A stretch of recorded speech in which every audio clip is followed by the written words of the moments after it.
Good evening, ladies and gentlemen, and I'm proud to be here today. And first, we're going to start out with a short video, and it's going to tell you a little bit of history about the cemetery. So I'm proud to be here, and I'm welcoming you here, as Don has as well. So, when I came to the cemetery and started working the cemetery, the lost history started to reveal itself.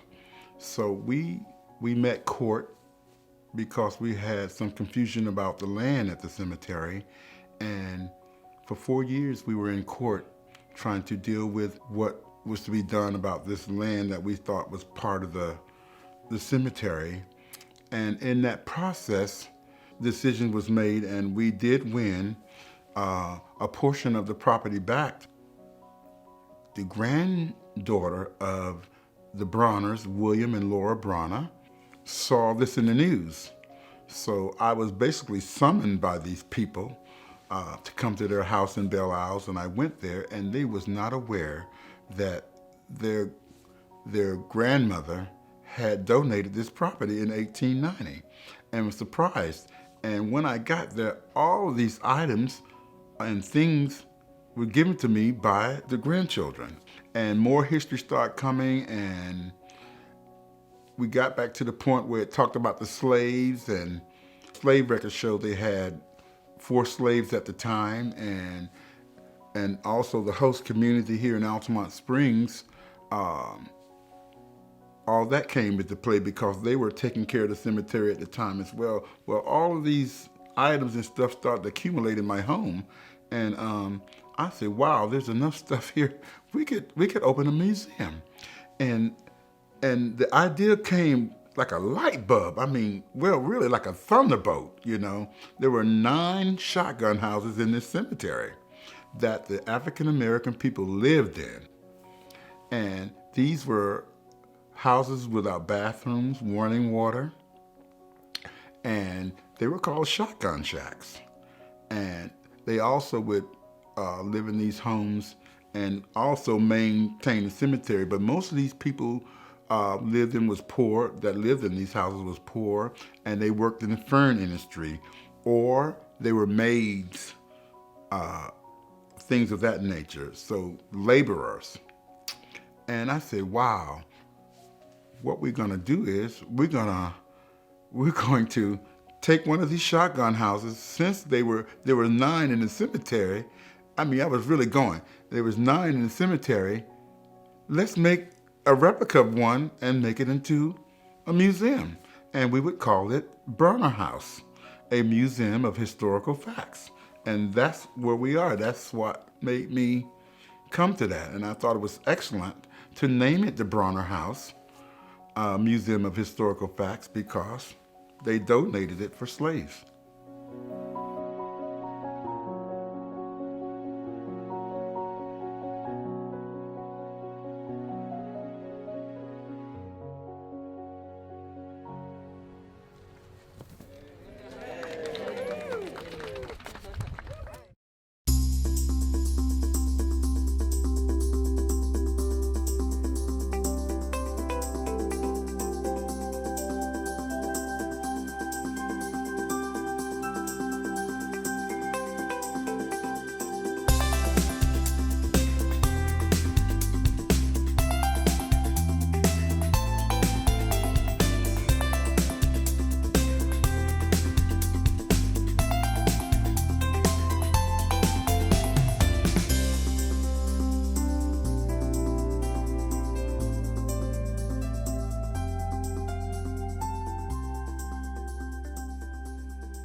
Again, thank you, and I'm proud to be here, and I want to talk about how history can be lost. In coming to the Evergreen Cemetery, it was once known as the Altamont Colored Cemetery, the Fern Park Cemetery, the Altamont Community Cemetery, the Altamont and Fern Park Community Cemetery. So it had quite a few names. But the original name in the paperwork left by Laura and William Bronner, it was to be called the Evergreen Cemetery because for slaves and their servants. Well, they said servants, but really we know that they were slaves. Black and whites were not allowed to be buried in the 1800s. And so once their servants began to pass away, they then in turn purchased this land and donated it for slaves. So in coming to this cemetery, I was asked to come to the cemetery by the last trustee, which was Mr. John Ziegler. And I came there because there was a list put together, and there was a whole lot of cemetery, mostly African American cemeteries that was deemed abandoned, overgrown, and this was put together under the the Agriculture Department through Florida. So people were complaining how nasty and dirty the cemeteries were, and so they put together this task force. Well, Fern Park Cemetery at the time was on that list. So the urgency of getting this done was great. I was called and asked to come and help them because my interest is history. I love history. I was born and raised in Altamont Springs. I used to play in that cemetery as a little boy. And who thought that I would be one of the persons that would come there and bring this history that I didn't even know about. We were a very poor family. We lived in a A-frame house, and it was a Jim Walter home. I have 9 brothers, 10 sisters, and I'm what you would call the knee baby, next to the baby. And I used to go in that cemetery, and really we went with our little BB guns and our pellet guns, and I'm telling you this so I can bring you to where we are now. And we used to go out there and hunt the squirrels and turtles, all kind of things was out there, but not just to be shooting and killing them. We really had to go and help the family eat. I mean, this was to feed our family. And I attended all the local schools, and you know, looking from the outside in, you don't know what go on behind 4 walls. You don't know what people are going through. We really, it was hard. So we did that. I did the hand-me-down clothes. I was clean. We went to the schools. I went to an all-black elementary school, which was Rosenwald Elementary School, because we weren't allowed to, you know, integrate with whites. And I'm bringing this story to you here. And the people in that community, in that 1 square mile, there was 15 subdivisions, and they worked hard. So this cemetery, we didn't know whether it was in the city of Casselberry or was it in the county. All kind of things was being said. They said Mr. Hubert Casselberry donated the cemetery for the love of the black people and stuff. So, and I might say a few things here, so I hope nobody don't get upset, but I'm gonna tell you facts, the truth, and that's just how it is. So Mr. Casselberry did not donate the cemetery. It was donated, as you heard, by William and Laura Bronner for their servants, slaves, to be buried because black and whites was not allowed to be buried together. Now,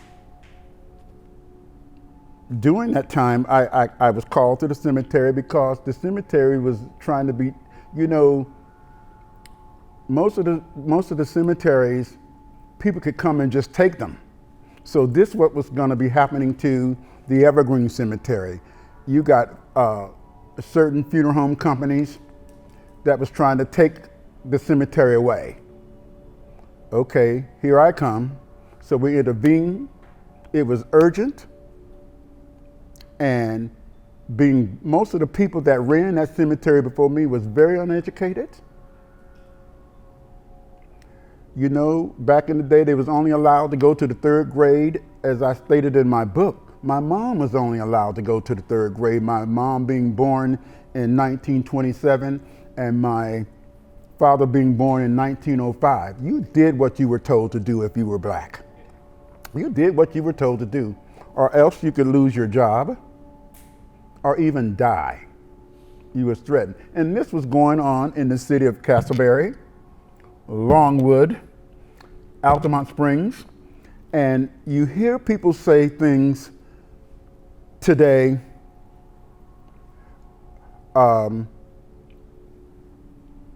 we was told not to go out at a certain time, and that's the truth. Certain times you couldn't go to Longwood, you couldn't go to Casselberry, you couldn't go out at certain times. I had a friend of mine that told me a story how her friends were walking down, it used to be 427, what is now Ronald Reagan Boulevard. They was like orange groves, you know, and the train tracks were there. They would throw rocks and beat up the black people. And it was just terrible, horrible. And I bring you this to say, I'm saying this to you because that cemetery that I operate now, something that was brought to us negative, God made it positive.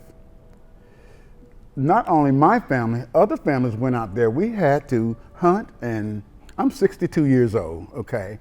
And we had to hunt and survive. And other families did that, and we did that by the sand pines. We're going to get to the name of the book. There were sand pines. Well, of course, most of the people couldn't afford Christmas trees. We would go out, people would walk from the community. They would go out, bring their rakes, shovels, and hoes and everything, and try to keep the cemetery as clean as they could.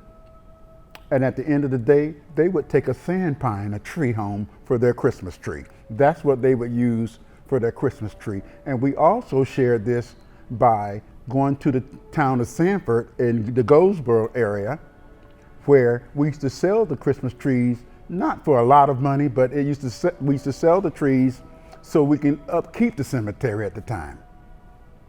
So when I say how this cemetery involved the surrounding community, it really did. So the blacks in Sanford, the blacks in Longwood, we all stuck together and helped one another. Through that cemetery provided sustenance, food, communication.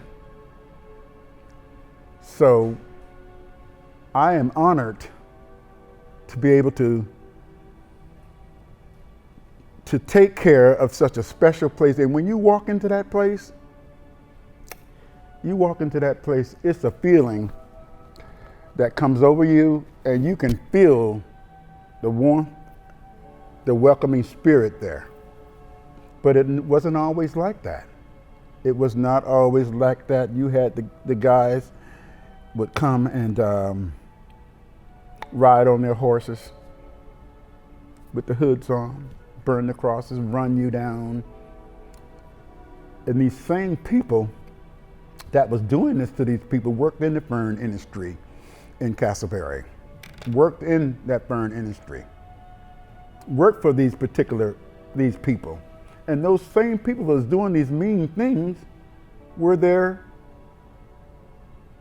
people that they worked for as maids and laborers, and so everything looked rosy on the outside, was not. And I'm going to say this, and I hope people don't get upset, but I'm going to say it because I have the receipts. So most of the staff at the Casselberry Fernery, most of that staff, I won't say Mr. Huber, but I got the information Most of those guys was affiliated with the Ku Klux Klan. All of them, the top people that worked at that fernery. In my research, I got that. I'm not mad. I'm not upset. Most people think black people should be upset and mad. And of course, I mean, we're concerned and we're upset and talking about race wars and this and that. Nobody wants to have no race war. We just want to discuss what happened. And I feel that if we all bring our stories together and discuss, we know other people that are here now was not back there doing that. They wasn't doing that. But if we could just discuss and talk about it, I think things would be so much better. And you got to talk about the good and the bad. You have to. There were terrible things that happened right there in that city. But I'm proud to be a part of Casselberry. It's a beautiful city, Tree City. It's a beautiful city. And we're proud. If you've gone to the Evergreen Cemetery, you will see the change. It has totally changed. We've integrated into the city. We have beautiful people that donate and are still donating and helping us out. But it wasn't easy. To think that those people that worked as maids and laborers and whatever else they had to do in the fern industry would get beat down physically, mentally, but still endured.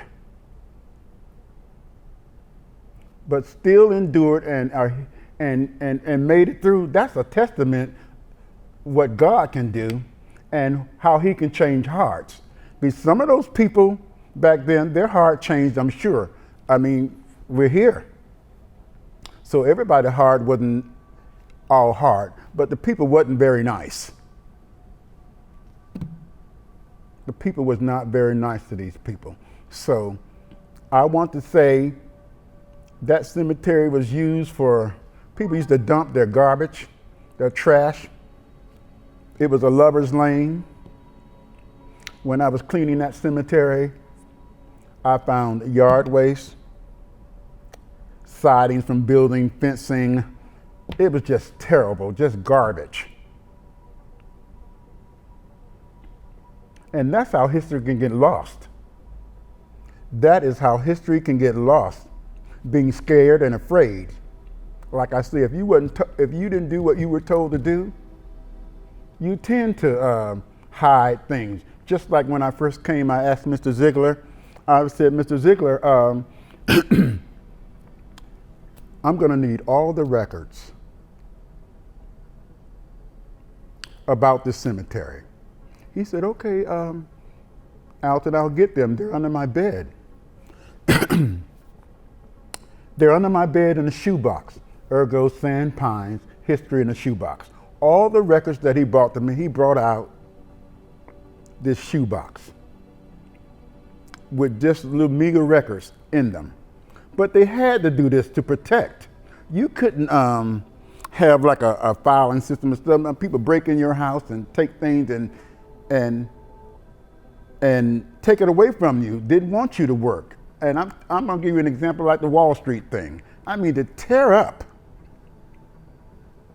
thriving people and who's trying to do good, not only by black people, but even by white people. And when I was growing up, my family, we couldn't be mean. We got a whipping. You can't be mean. You got to, learn how to, trust them. I said, well, Mom, God, we get beat up at the school and, because I was in 60, I was 1965, 59, 65. So I was one of the first person to integrate Lyman High School. We went to Rosenwald School. That was a big hub for us. Rosenwald we was only allowed to go there, and we was only allowed to go to Crooms High School. That's where all the blacks went. We couldn't go to any other school. We got bused there, and you can only use the hospital where the service building is now in Seminole County. And in the bottom of the basement and the bottom floors of that building, only the blacks could go there. So to have that type of pressure on you and still survive, and to have them to separate people inside of a cemetery, dead people, that's insane. What can a dead person do? Why does it matter if they're, when you go and see Jesus, a God, he ain't gonna be looking at, I don't wanna preach here, but he ain't gonna be looking at what color you are or any of that. So that's why I'm bringing you to this, such a serious thing, because we're talking about human beings. We're talking about human beings. But getting back to that, so the shoebox, so Mr. Ziegler brought out the shoebox. And inside the shoebox, this is how they kept records on they did the best that they could do.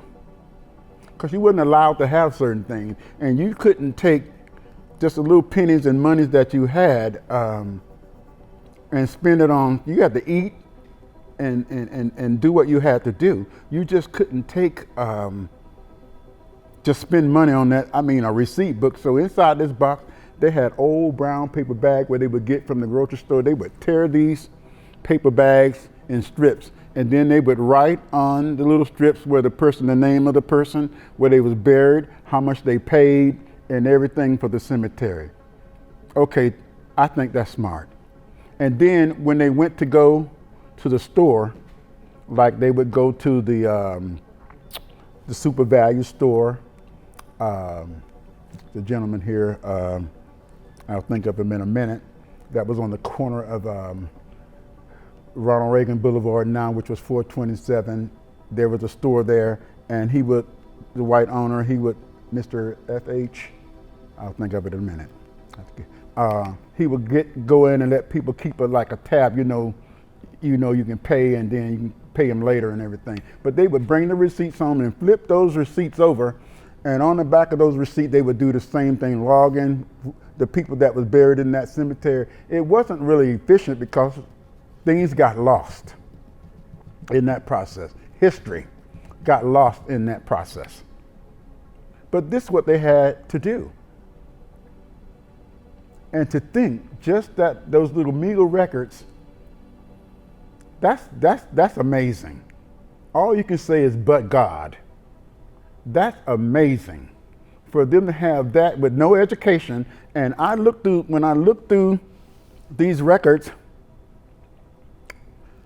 and it was just a little bit, but it was just enough, ladies and gentlemen. It was just enough for me to do the research. Of course, Seminole County was once Orange County. So it was enough records for me to go down and look in the archives and start looking things up. And my God, we didn't even know that this cemetery had any history. No history.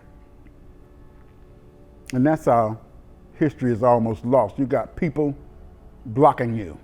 So we went down and looked, and we called out the surveyor. The surveyor surveyed, and he said, Mr. Williams, your property goes all the way down to Lemon Lane.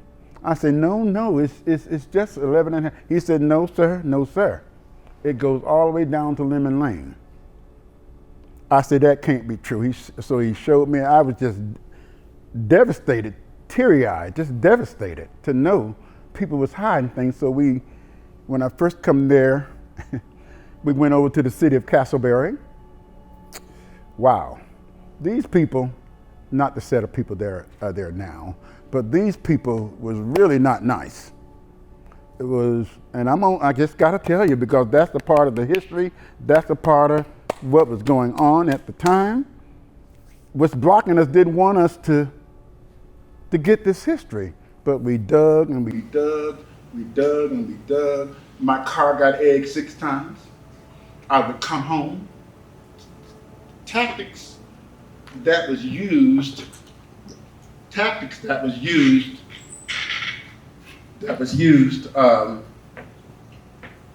back in the old days. I come home to my home, and on the door, it would say, we don't eat watermelons or collard greens. It's this stuff. I said, oh my God. And I used to have And I'm telling you how racism and how history can get lost through this. I would have on my door those type of notes. And when my car got egged 6 times, I had to figure out a way to protect myself. This is in 1998, ladies and gentlemen. Of course I was concerned, scared, so I made means to defend myself. I even cut the bushes down around my door because there would be late hours that I would work into that cemetery, late hours. All because the cemetery, you're going out trying to take care of dead people. My goodness.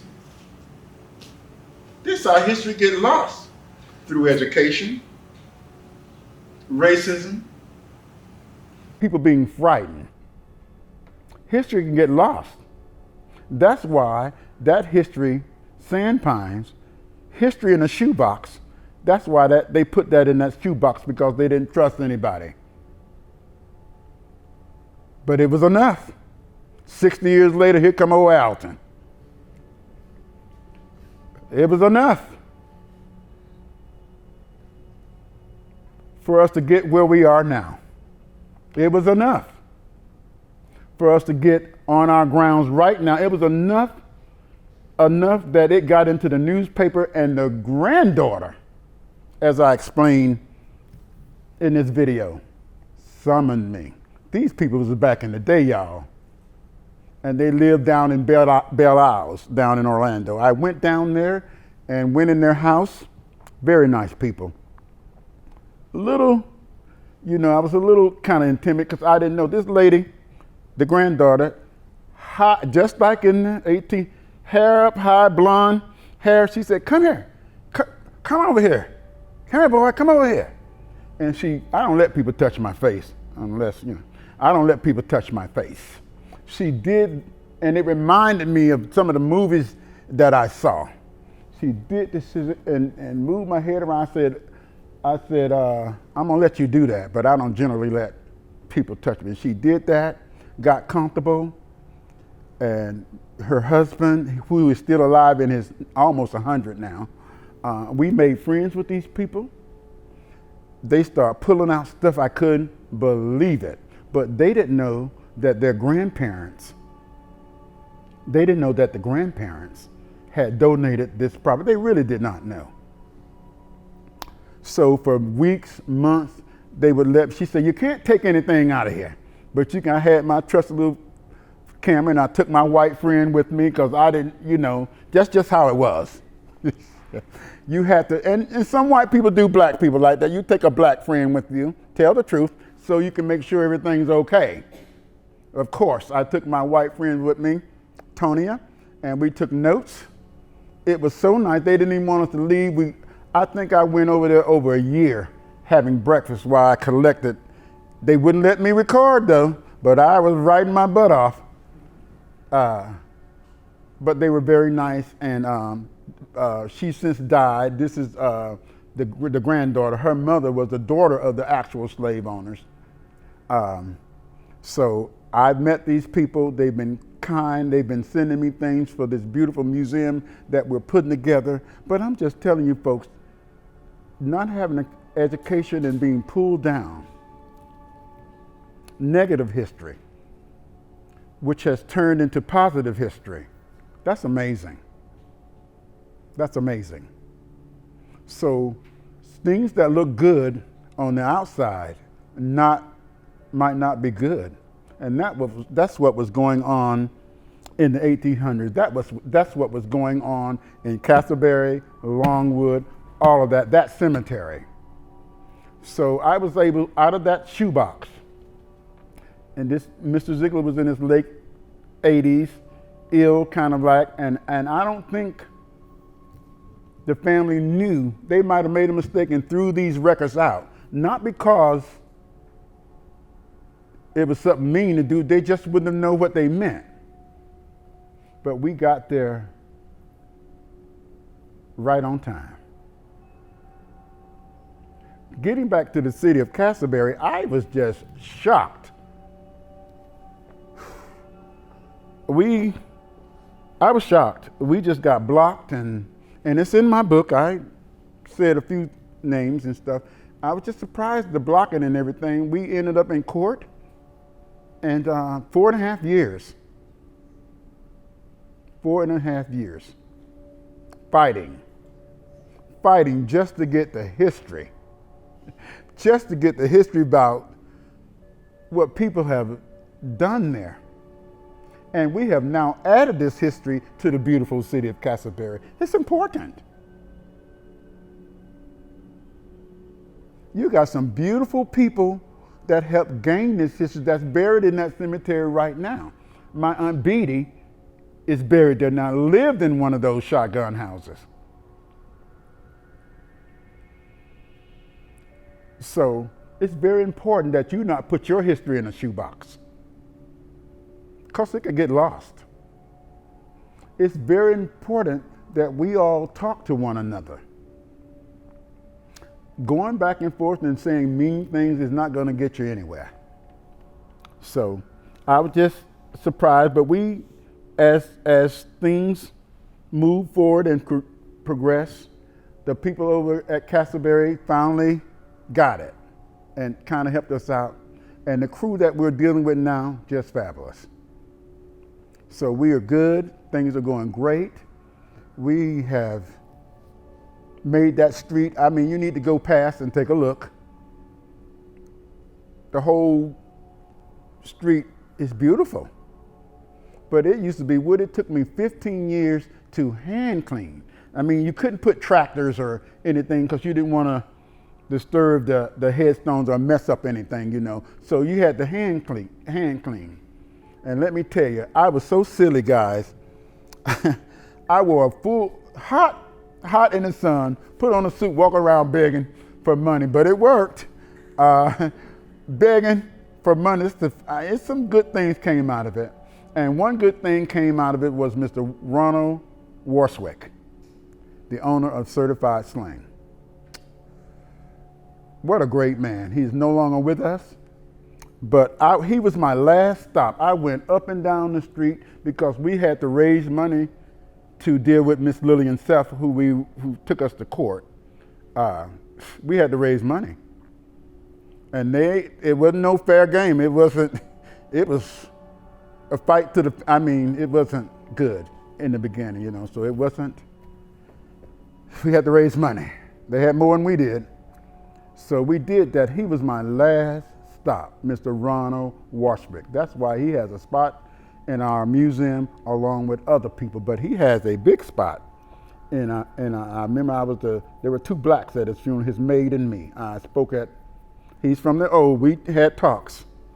But every year, until the time he died, he donated $15,000 to that cemetery. It wasn't because he just did. That's God, guys. He didn't have to do that. Although I kind of went off a little bit, so I went in his place and walked in there. I was all sweaty and I was tired, kind of mad, and because people was just, and you know what was going on. People was just being not nice. And all I was doing, I had the solicitation license, I showed the credentials, everything. I was telling them about the cemetery. Aren't you all tired of that eyesore over there? Because it was past an eyesore. Could you help me with that? So I went to his place and I asked to speak with him first. They didn't want to do that. I asked to speak to him and everything, and walked in there and I asked him just for a donation. Went in there. He said, "Why should I give you a donation?" And that was just it. I just had it. I'm not going to tell you, but I went off. And I turned to walk out. He said, "You wait a minute, young man. You come back here." Now this God done come down, y'all. He done come down. "You wait a minute. You come back here." So I walked down the hall. He said, "Ain't nobody ever talked to me like that." All the people had their head out the doors, was peeking out the doors. He said, "Nobody never talked to me. This is Ronald R. Warswick. How about if I start you off with $15,000? He wrote a check. That's God, guys. And from that time on, that kicked the racism out. That kicked the meanness out. all that, I had a few little words I said. I said a few little things. I ain't gonna, I was not nice back, but that's what I'm saying. To revive, to refresh, to rejuvenate. That's what Mr. Warren Waswick did. And every morning until April of, he's been dead about 7, maybe 10 years, he would, every year, he'd come to that cemetery, dial my phone. Alton, I did the security check. That fence across the front, Ron Waswick. Those walls, entryway walls, Ronald Waswick. All of that. He didn't have to do any of that, guys. So I'm telling you it's not about your skin color stuff. We're people. We are people. So it's not about that. Somebody like Ron, and he was back in the day because he was there, but we didn't look through those kind of eyes. He knew what was wrong and what was right. So I appreciate him, and we're going to honor him as well when that museum opens. So I'm telling you, this is how history get lost. People hide. You're going to be not nice to people and continue with stuff over a cemetery? Jesus. Those people can't do anything but wait on God to get here and wake them up so they can, and us to be raptured up. So this is how history can get lost, guys, over silly stuff. But there's 9 chapters in that book. Some of you have bought the book, and I'll answer questions. There's more I can tell you once you ask me questions, but it wasn't easy. I even got chased by the Casselberry police. I think I was not, my brother was 9. My mom, I don't think she watched too much television, but we were all right behind one another. So we would go out there, but we was hungry. So we was out there, they took our BB gun and the pellet gun. This is the Casselberry Police Department back in the 60s. Took our gun, and man, we was running, and we was getting away now. We was getting away. He said, if you don't stop, we'll shoot you. Of course, my brother tripped down. I'm trying to pull him up, and I'm telling you this because this is how history can get lost through intimidation and stuff, even children. So it brings me to all the stuff that's going on now. And I won't go deep into it, but you know what I'm talking about, the stuff that's going on now, the racism and stuff over a cemetery. So we're gonna give you back your BB gun. We never got any of that stuff back. And that was critical, guys. We needed that. We needed to, it wasn't like a gun with a bullet, but we needed so we could eat. So we could eat. History getting lost. Wow. We needed that. So I am so proud. I love history, but only special people get chosen for this type of job. And I didn't know where this was coming from. I didn't know. All I can remember was once I was asked to come to this cemetery and to take care of this. That's like my children out there. I love coming there and taking care of those people. And right now we have a rainbow. It ain't about color now. We got a rainbow out there, and we take anybody. Doesn't matter. We don't even charge for grave spaces there because we are a non-profit. It's just a donation, and it's amazing how beautiful we keep it, and we're doing it on donations. I got one of my big contributors here tonight, Mr. Neil Baylor, right from the beginning. Just a beautiful man and his wife, Jeannie. They've been with me all the way. Just beautiful people. He has been kind not only to our cemetery, but other cemeteries in the area. So it's been hard. It's been hard, But I'm just saying history easily can get lost through what I told you, racism,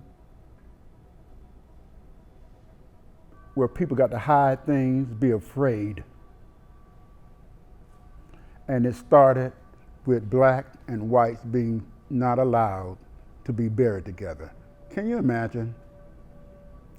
So, like I say, with my mom being born in 1927 and my father in 1905, he was 17 years older than my mother. It was a lot that they had to endure. But to endure what the people in the community of Casselberry, because the black people in Casselberry, the black people and some white people in Casselberry, in Altamont, Longwood, even Winter Springs, all those areas, that's just terrible. I can tell you the story. Our oldest slave there is we do have one grave we can identify, Mr. John Henry Merritt, 1858. He married a white Caucasian woman. They got kicked out of Virginia by way through Ohio because she married a black emancipated slave. Come here to Altamont Springs. The brother William E. Merritt, which was called W.E. Merritt, was the first white person who's in our cemetery now to be buried in that cemetery. Their family kicked them out because they affiliated themselves with black people, and she married the Merritt man. So W.E. Merritt changed his name from William E. Green to William E. Merritt. And I'll be writing more about him because I'm in the middle of a book about the history of Altamont Springs. So I'm bringing all that together. So the other leaders, these people, and then I have another book coming after this one for the cemetery. So it's all going to connect. So the cemetery information, the city of Altamont Springs, all that, it's going to all, you're going to see. It's going to all, it's been 21 years getting this, guys, but it's perfect. It's just wonderful. It makes me feel so damn good, excuse me, because it's telling a story. And it's not all bad, guys. It's not. It's not all bad at all. So I am so proud that you all have me here. I hope that I haven't disturbed any of you, but I'm just telling the truth. Just telling the truth. History can easily can be lost. So I'll take your questions if you have questions about the book. Yes, sir.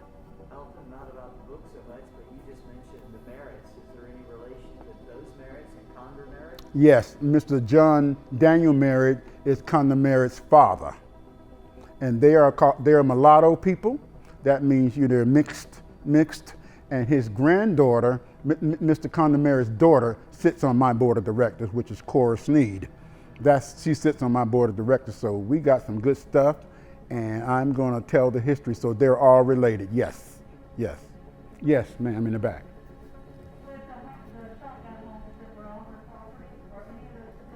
The last one, that's why we have to do a replica one. The last one was in Altamont Springs, over in the Wynwood Park area, where I lived, right around the corner off of the street where I live. And we just didn't get there in time enough. We would have been fixing on it. We was trying to get it moved from there and bring it back to the cemetery. They moved it out the cemetery, but they tore it down, trying to clean up the homes. And you're gonna see, when I finish the Altamont Springs book, you're gonna see what some of the homes look like, because there was a lot of shotgun houses in that community. Wynwood Park is talked about a lot, but that Wynwood Park isn't the community. That is one of the subdivisions in East Altamont. There are 15 subdivisions in East Altamont. Wynwood Park just happened to be one of them. So there's not an original shotgun house. So that's why we're doing a replica of a shotgun house. Of course, it has a bathroom in it, but back in the day, it was just a home with narrow walls, and you can shoot a shotgun through it, go out the back door without hitting the wall because there was no walls. You see? So no, but we're very excited. We got a good group of people that are working on it with us, and it's coming along really nicely. The Bronner family had so much stuff when the granddaughter died that they gave to the cemetery. We had to add on another 242 square foot onto the back, which we're doing right now. So we can fit this stuff in. And everything that's gonna be in that shotgun house is authentic. There's no Walmart stuff, none of that. It's all 1800 down to the rocking chair with the mama sitting in it. That was shipped to me. So they were very kind people. I have letters and stuff, and I think the Lord just, Mr. Bronner was in the Civil War at 17. I'm reading these letters, 17, he went in. And in the end, I could read the letters that they wrote back and forth to the kids, and you can tell they really didn't want to, this is my opinion, didn't want to really do that. And you can see the compassion and how spiritually God stepped in through these letters. So in my book, I have a chapter called Atonement that I write about in the book, and that was concerning the letters and stuff they wrote, and the things that they went through. They was going through stuff. They couldn't afford some certain things, but they donated 16 acres of land. Who's gonna do that? So that's in my chapter called Atonement. And I put that there by reading the letters and giving my thoughts on, I think they came to some kind of atonement and say, well, God, these people are people just like me, you, and anybody else. And some of the white people back then, shoot, they had to follow the law. They get killed. We wouldn't be here as black people if we didn't have helpers. And I mean Caucasian people. You had to have helpers. I'm gonna call them helpers. Thank God for helpers. So yes, the shotgun house is great, and you'll and we're doing it exactly same dimensions, same measurements right now. It's just it got that bathroom hooked onto it, and it's straight ahead, but and it had an out toilet. Let me get Rosalie first. Yes. Oh, the first thing, Alton, you're telling the truth about the Christmas trees. Oh yeah. They used to come with a truck. I live in Sanford. I grew up in Goldsboro. They would come with the truck, and they'd have all these Christmas trees. They'd be on 13th Street, and people would go and buy them if you didn't get one out of our cemetery. Right. But we would, and then sometimes they'd go around to the churches. Right. So that's true. Yes. The other thing, I heard you talking, but you caught hell from both sides. Yes.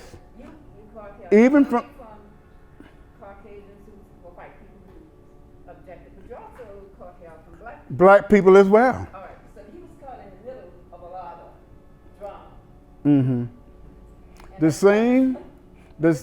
The same people, here I am cleaning up the cemetery, the same people done dump garbage and stuff all on top of me, and these are people from my community. I was just so shocked. So I'm not picking on anybody. I'm not picking on any white people, none, but to think that the people never said a word when you got piles of garbage. I don't know if anybody ever seen how it used to be over there. When you got piles of garbage and you pass by it every day, and then I got news reporters, I'm in the news for 3 months, people knocking on my door, trying to arrest me, and all I was doing was trying to correct the cemetery. And you know there are certain statutes you have to follow. The family members need to be able to go to a grave. It's in the statutes, state of Florida. They need to go to a grave to be able to find their loved one. That is what I was doing, cataloging each body. And those vaults, I lowered 217 vaults. Those are the vaults. They're not made to go on top of the ground. They're made out of fiberglass and concrete. After so long, they're gonna burst open and the body is right there. We've had a couple of few like that. And if you don't get it before it cracks, then you got to have the undertaker, the coroner, because you're dealing with a body. That's like another whole funeral, ladies and gentlemen. Because you just can't move, even if it's bones. You got to call them in, $5-6 grand, like that. So we lowered them down, and we were able to do that without notifying family members, because in the statute it says you can, as long as the person is in a vault, you can move them either side of the cemetery or whatever without even notifying the people. But Alton didn't do that. I went door to door, everybody that I could find, and I knew everybody because I was born and raised there. And most of the people in that cemetery is from my community. I got them to sign notarized paper. So some of the same people was attacking me, which would be some of the children, but their parents signed. I didn't even have to do that, but I do that. I know how black people are very, or anybody, you don't even have to be black. You walk out there, where's my mom at? Okay, we didn't do that. The city of Casselberry, we got better with them. We had Earth Day and Cleanup Day. We did years of stuff. I got tapes from the news being there. The whole night. I am a type of person. I film everything. I mean, I collect. I don't throw away nothing. And I document everything. And thank God I do. I'd probably be in jail by now. But I document everything, and that's how we got that. And that's another way you can lose history, blocking somebody from trying to do the right thing. So yes, somebody else had a Bennett. So I had a couple questions. Sure. We have some from the Facebook feed. First question, do you have any advice for other people in the African American community doing genealogy where their history has been lost in a similar way? Having gone back, like followed the trail of the shoebox records, what advice can you give to other people in that kind of situation where they may not be sure about their past ancestry or where this person wound up? I say the advice I can give you to answer that question is, in a funeral program, a funeral program is a legal document. My Aunt Beatty, she was born in the house, so they didn't have no birth certificates or anything like that. But we just did this. She's passed away now. We had to go back, like when her mama died. They made funeral programs. And in these funeral programs, it'll say, which my grandmama's name was Mamie Talton. Mamie Talton was born, place to Mr. and Mrs., the mom and the dad, and these were her children. They also was born, so it tells a story, which I'm going to be doing a book on that as well. We saved every funeral program. So if they got old funeral programs, you can go back and it tells a story about that person. I know a lot of black people do that, and I've seen some Caucasian people, they write it down because you're talking about the person. You're talking about how they used to cook the cakes, and I got some beautiful stories right now in those. And I was going to call it Stories of the Deceased. Shouldn't have thrown that out there, but they talking about, Aunt Mamie cooked these beautiful cakes. We're going to miss her. Stuff like that. So I would say, go back and look into your funeral programs. Keep better records. Don't just throw everything out. If an elder passed away, when you're cleaning, don't just toss. Take your time and go through the items. Because that little piece of paper that looked weird, you might need to save that. So I would say, take your time. Don't just go through your people stuff and just throw it out. Go through the old funeral programs and stuff because it's illegal. And we had to use them. Most black people have to do that because what do you call the people when they birth you in the house? What is it? Midwives. I have a few of my brothers and sisters were born like that. So when they was born, you didn't go to like stuff in the county and stuff. They had to take a piece of paper. Julianne was born on this day, or write it in the Bible. Don't throw out your grandparents' Bibles and stuff like that. I got one right now, and thank God for my grandmother's Bible. Now, they write stuff in Bibles. This old junk, because the pages are old or they're brown looking. Don't throw them out. Get that Bible and record that stuff.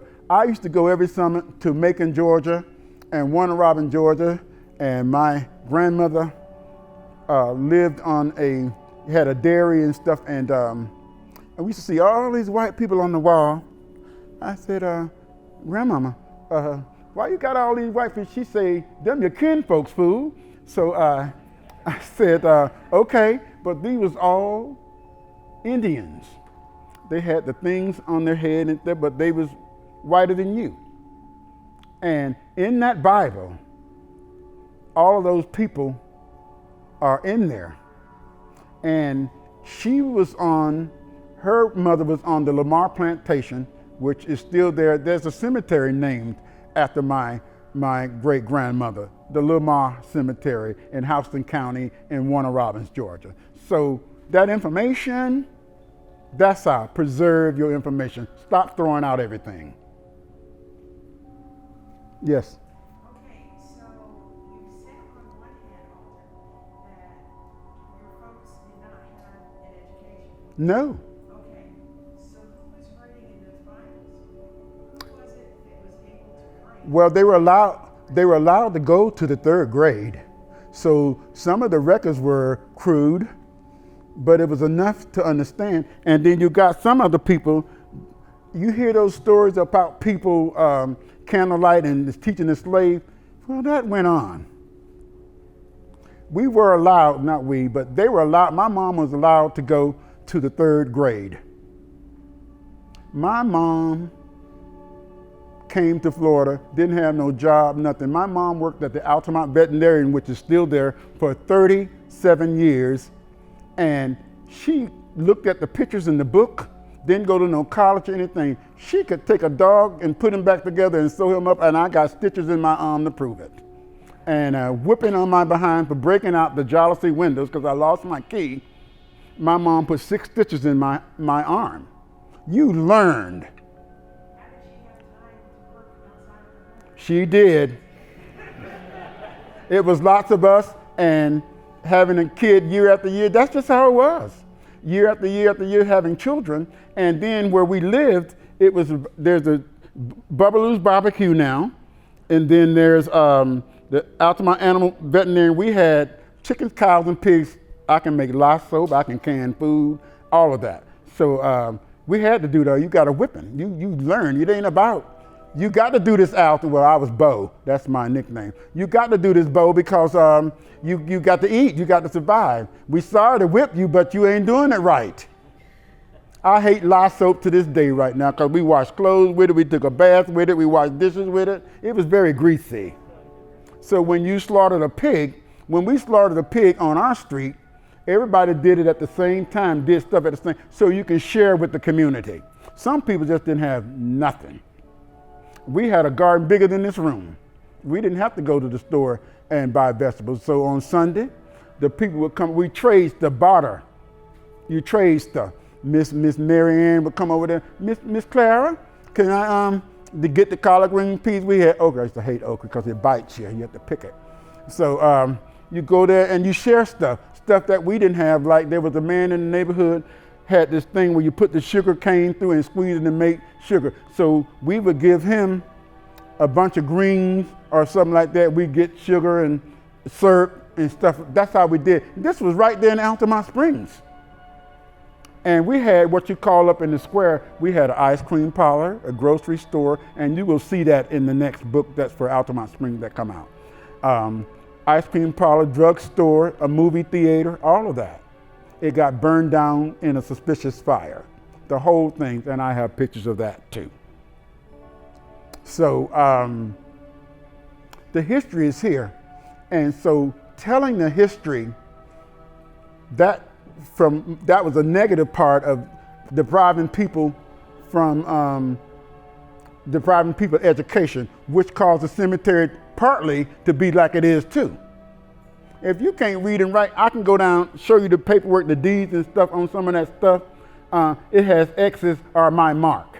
I just freaked out. I said, my God, no wonder this property, no wonder we're having to go to court. These people was kind of, I mean, if you can't read and write, how you gonna understand? So yes, so my mom went to the 3rd grade, but we called her Wonder Woman, and Wonder Woman she was. She taught, and she can cook better than anybody. I know she cooked everything. So we were survivors. So I think it was wonderful. So being not having education, you learn, you teach yourself. So that woman with the 3rd grade education could go to somebody with no education, and teach them a little something. So that's how we survive. Yes. Yes. Any more questions? Go ahead, Anthony. Alton, do you have any more active burials at the cemetery? We are burying every day. We have a funeral on. Yes, the cemetery is open. And how much of that cemetery is already there yielding return to? I think we got over 3,000 spaces left there. You will be able to see that pretty shortly. We are doing a new system in the cemetery, virtual kind of. You're going to be able to go up. We're going to partner up with the Find the Grave. You will be able to type the person's name in. It's going to pull their grave up, and if there's a picture, it's going to bring their picture up. It's going to bring the headstone up. You're going to see a headstone, and if they're family members, it's going to show who their family members are. So if you have a person buried there, you will be able to do genealogy right out the cemetery, because it's going to say Marianne, I'll say Miss Moselle Neal, that you all know. One of her sons just passed away day before yesterday. So when he goes by his mother, all other Neals, when someone type in our computer and bring him up, it's going to bring his mama, the daddy, all of them. It's going to tell you how old they are, who their mom and daddy was, like that. And it'll all be free. You won't have to go on ancestry.com, and you will be able to go onto our website and do this. That's wonderful. That's a wonderful thing. Thank you for that question. That's a wonderful thing. I think it's amazing, and that's another positive thing that came out of something that was brought to us in the 1800s negatively. Any other question? Go ahead. So the other question from the Facebook feed, do you have an opening date for the Bronner House Museum yet, and will your book be available there? The book will be available at the Bronner House Museum. Unfortunately, with the COVID, and right now we're doing the best that we can, but I would love to kind of do stuff at the end of the year, but I don't think so, not right yet. But we're looking towards the first part of next year. I have no choice, and we got one of our persons. Matter of fact, we have, stand up for me, Mark. Mr. Mark Bierman is on our building board, and he's one, but we got one of our builders, and his wife Carmen Bierman sits on our fundraising committee board as well. Stand up, Carmen. So we have one person that is kind of ill right now, that making it harder too. So it's just 4 guys. These 4 guys come out there every Tuesday for the last 2 years and have not charged 1 penny, not 1 dime. They allow me to feed them lunch. I appreciate it, but not 1 dime, and that is pure dedication. They get down there, they don't complain. We got air conditioning in the building right now. There are amenities now. We have air, we have windows, electricity, lights. So we have that. But when we didn't have that, they were there, rain, hot. So I commend you guys. Y'all doing a great job. That's dedication. Where are you going to find that? That's dedication. Neil. I haven't made anything. I was thinking about that, maybe on the left. I haven't. I'm a good cook now. I can get down. I can kind of get down a little bit. So, but I haven't done that yet. So I've been through my company here with the books I self-publish. So every lunch that they get is donated by Will Clare Trust. So buy lots of books, guys, because I got to feed these guys. My book company buys them lunch, a Pepsi and some water and a little lunch. I love you. I love you. I really do. I do. So yes. So no. Any other questions? Well, if there's no more questions, it's been an honor. I hope I was able to enlighten you guys and educate you guys on things. There's so much more, and it's in the book, and another one will be coming out as soon as I finish the Alton my book. Thank you for coming, and thank you for allowing me to speak.